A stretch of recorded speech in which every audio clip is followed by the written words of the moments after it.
PFC Reuben E. Taylor, an EBCI tribal member and elder, reported for basic training at 16 years of age at Fort Bragg, North Carolina on August 13, 1942. His basic training cycle was completed at Fort McClellan, Alabama. Then for his initial paratrooper training, he reported to Fort Benning, Georgia, which led to his being assigned to the newly formed 82nd Airborne Division at Fort Polk, Louisiana.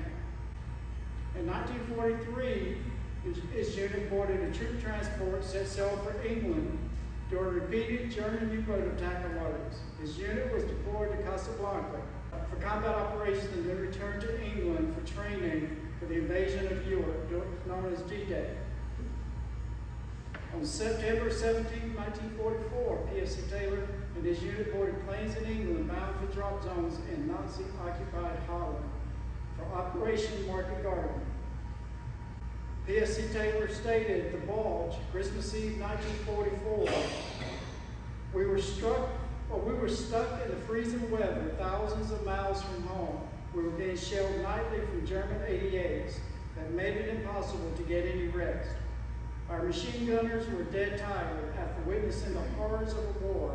Our friends were blown away. We were near exhaustion, both mentally and physically. 16 days in the Battle of the Bulge was worse than 73 days in Holland," unquote. Some of the awards that Reuben received during his military service was the Bronze Star, the Purple Heart, Army Good Conduct Medal, the American Defense Service Medal, American Campaign Medal, World War II, Europe, Africa, Middle East Medal, World War II, Victory Medal, World War II, World War II Occupation Medal, Army, National Defense Service Medal, French Croix de Guerre, World War II, and the Presidential Unit Citation with an oak leaf cluster. I'm a little different than most people my age. I've spent hours and hours and hours reading about World War II. It was something that I'm just an absolute nerd about.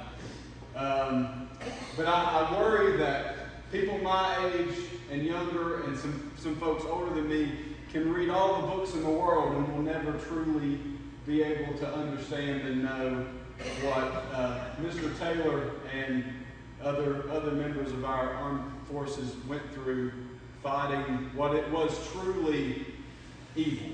It was a truly evil force. So from the bottom of my heart, and as someone who is absolutely a huge fan, a huge just fan of you and everyone who fought in that war, thank you so much for your service. Thank you so much. The congressman sent me today. Unfortunately, he's doing his job somewhere else today and he couldn't make it. But he did send a personal letter written by him that he wanted me to read to you this evening. It says, "Private First Class Reuben E. Taylor, please accept my sincere appreciation for your service to the United States and the U.S. Army during World War II. Your selflessness is evident in the numerous medals and awards that recognize your sacrifices and devotion to serving this country. Patriots like yourself valiantly carry on the storied tradition of courage, service, and faithfulness that characterizes our armed forces. Your legacy will be remembered in Western North Carolina for generations to come.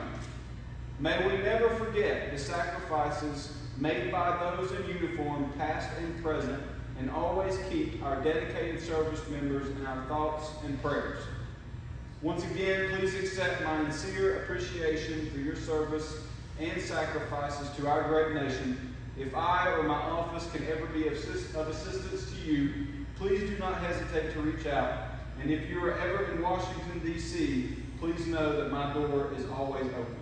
Sincerely, Chuck Edwards, Member of Congress."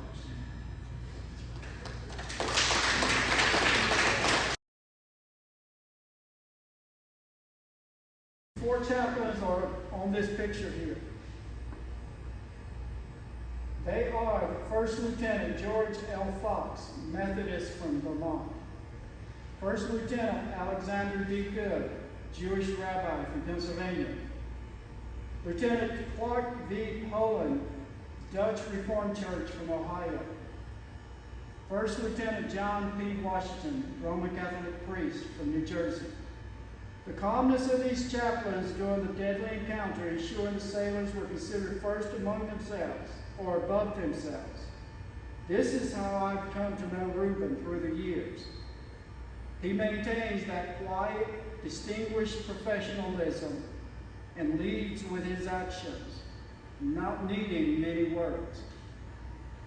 The Legion of Honor Bronze Medallion is an award given by the chaplain in recognition of exceptional selfless service on the part of an individual, which contributes to the well-being of others within and outside their communities. It's imperative that we see and take heed of the service of Reuben Taylor. That service that he exhibited during his World War II military service and his service as a veteran to his community since coming home.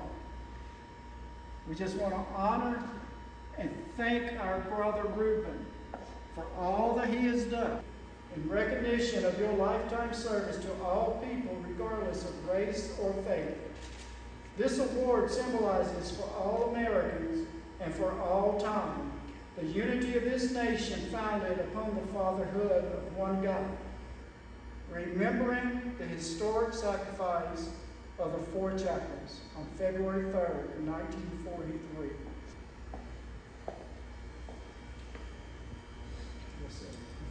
Heroic sacrifice of the four chaplains, February 3rd, 1943. The back, the chapel of four chaplains, unity without uniformity.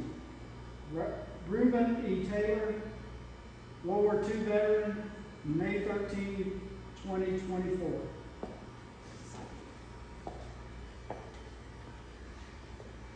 It is my honor, sir, to say this to you.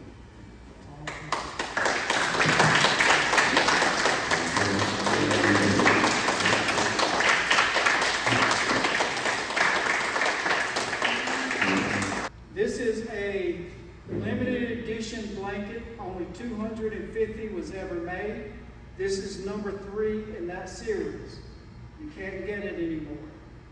It's as rare as Reuben is. It's the Standing Strong blanket. The image on this blanket honors all those who have stood strong for us as Native Americans and this country.